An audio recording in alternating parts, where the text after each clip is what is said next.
ஒரு பன்னீர் ரெசிபி தான் பார்க்க போகிறோம். இது பன்னீர் குருச்சன்.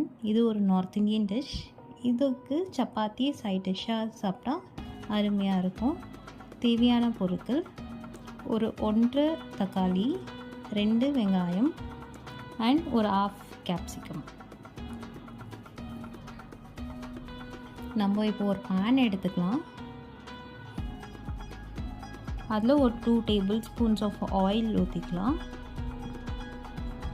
நான் இப்போ இதில் பன்னீர் போட போகிறேன். நான் இந்த ஷேப்பில் பன்னீரை கட் பண்ணி வச்சுருக்கேன். உங்களுக்கு எந்த ஷேப் வேணுமோ அந்த ஷேப்பில் நீங்கள் கட் பண்ணி வச்சுக்கலாம். இதை இப்போது நம்ம 2 பக்கமும் ஃப்ரை பண்ண போகிறோம். கொஞ்சம் லைட் ப்ரௌனிஷ் வர மாதிரி.